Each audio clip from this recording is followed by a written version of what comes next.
Things don't happen overnight. You have to make the emotional and the personal investment to make your dreams come true. What would amazing look like for you? What would amazing look like if you were amazing? If you know what amazing looks like, then why haven't you gotten there yet? I want you to say, the reason I'm not as amazing yet because I hit the snooze button. That's why I'm not amazing right now. The reason why I'm not amazing right now is because I couldn't get up early enough because I told myself I'm not an early person. The people in the world become weaker people. It's by capping your brain. It's by putting this kind of garbage in it about not attacking what you're not good at.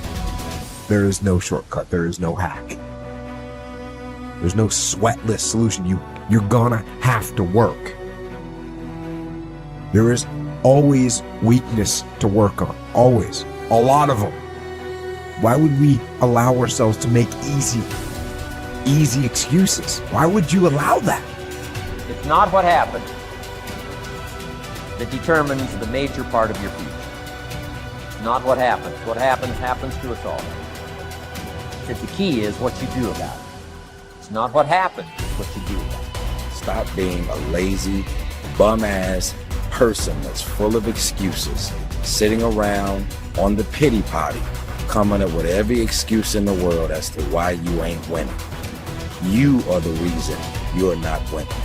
Find a way and an understanding that this thing that we are dealing with right now in our lives is only temporary. It's temporary and it will not last forever. You must realize that you must grow enough tenacity within yourself to press on. Are you going to put in the work or not? Are you going to find a way to reach your goals or not? The minute you start thinking, I don't want to do this, the minute that feeling creeps in, that's the time you're having a test. The minute you feel the ache of, I'd rather do something else, I'd rather do anything else than this, that's the test. The minute you train yourself to say, this is my opportunity, is the minute you go from loser to fucking winner. And this is a skill. This is something you practice. You are amazing and you have limitless potential. So start tapping into it by not sitting on the fence. Get up, get out, and get it done, baby. Let your work get your opportunity. Let your work get your praise. Let your work open up doors. Let your work get people paying attention. Let your work get the whole world to notice. Stop thinking, stop procrastinating, and you gotta work. So you got to make sure that you constantly are rewriting your book. You have to constantly rewrite your book every day of your life. You know, and these aren't just words I say. This is how I have to live. Like, these are conversations I have with myself. And I say it everywhere I go. The most important conversation when you have with yourself. Yes. You live with it every single day. But most of our conversations are not the right ones. They're not the ones that are going to push us to the place we need to go. They're the ones that are going to keep us sitting in that toxic environment that you've helped create and everybody else helped create, and you just live in it. You live in that muck, and that conversation just plays in your head, and that becomes you.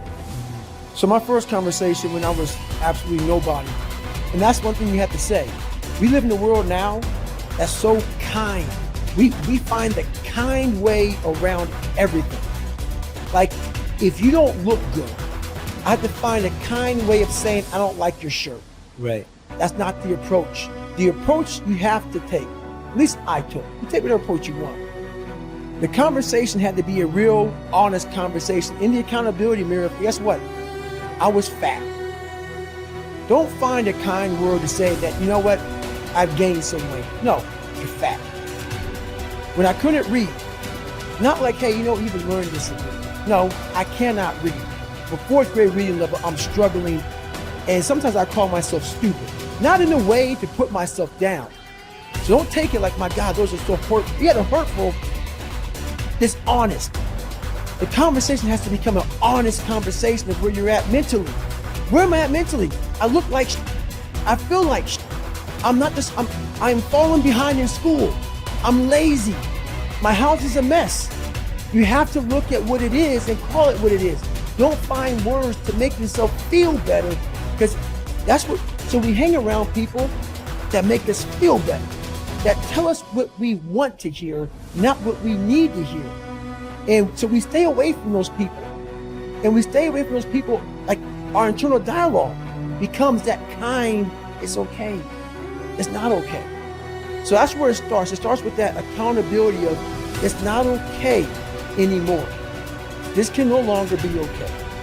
And calling yourself out for exactly what you are and exactly how you need to fix it.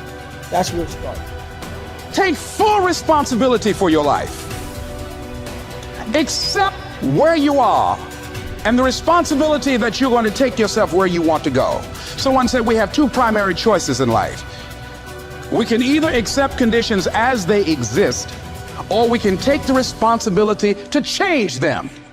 See, a lot of people want to exempt themselves from taking responsibility. All they want to do is talk about the problem. Every time you see them, they'll tell you their story over and over and over and over again. No. You want to take responsibility for your life. I got me here, I can get me out of this. And I'm getting out. I'm not going to be a volunteer victim. George Bernard Shaw said there are two kinds of people in life. You know, he said those that make things happen, those that watch things happen, and those that don't know what happened. And he said the people that get along in this life look around for the circumstances that they want, and if they can't find them, they make them. They create them. So part of beginning to get unstuck, you've got to decide that the behavior pattern that you have adopted doesn't work for you. You've got to change your strategies, and changing your strategy means reinventing your life. Recreating you, and you have the power to do that. You can decide that you're going to change, that you're not going to be a wimp. You can decide that you're going to stand up to life. You can decide that I'm going to live each day as if it were my last. You have the power to make that decision. You can decide I'm going to work on myself and develop myself. I'm going to empower me. And all of these things that are happening to me right now, they're just temporary inconveniences. They're not stronger than I am. I'm in charge here. Your self-confidence is closely connected to your self-esteem and to how much you like yourself. Dr. Nathaniel Branden calls self-esteem your reputation with yourself. It is how you feel about yourself and your abilities in relation to any situation that determines how much you like yourself and consider yourself to be a valuable and worthwhile person. The more you like yourself, the better you do. The flip side of self-esteem is what psychologists call self-efficacy. Self-efficacy is a measure of how effective and competent you feel you are to perform a particular task or to achieve your goals. This is called performance-based self-esteem. What this means is that if your self-confidence and your belief in yourself are determined by your self-esteem, or how much you like yourself is determined by how capable you feel you are in any given set of circumstances. For example, if a problem comes up at work or home, and you are so familiar with it that you can solve it quickly and correctly, your self-efficacy and your self-esteem goes up. You feel more capable and confident and more willing to take on other challenges and difficulties. You feel more positive and optimistic. You feel like an excellent person. If, on the other hand, a problem or difficulty came up and you were unable to do anything to solve it, and you felt frustrated or ineffective, your self-esteem would suffer and your self-confidence would go down. You would feel negative about yourself and your abilities. You might even become angry or depressed. You would feel powerless rather than powerful. That's why they say in playing poker, the winners laugh and tell jokes while the losers say, shut up and deal. The law of cause and effect applies to everything you are today and to everything that you become. If the effect that you desire is high and unshakable, levels of self-confidence, then it is necessary that you engage in the same behaviors practiced by others who enjoy high and unshakable levels of self-confidence. And you will soon experience high levels of self-confidence yourself. Studies conducted on thousands of men and women who have moved from ordinary to extraordinary performance and who have moved from feelings of inadequacy to feeling great about themselves show that there is a direct cause-effect relationship between competence and mastery on the one hand and self-confidence on the other. To attain this wonderful, healthy feeling of optimal performance, you need clear goals, challenging standards, regular feedback, total concentration, step-by-step, step success, and a feeling that you are expanding your capabilities to a new, higher level. When you have created a situation in which you experience all of these, you sense that you are working at the outer edge of your own personal envelope. You feel that you are getting progressively better and better at something you are ideally suited to do. And that while you are still working within the range of your capabilities, you are stretching yourself at every moment. When you are caught up in this kind of experience, you often lose track of time. You become unaware of hunger, thirst, or fatigue. You feel calm and clear-headed and euphoric. Tests show when you are in this state of flow, your brain releases endorphins, nature's happy drug, which causes you to feel happy and energized.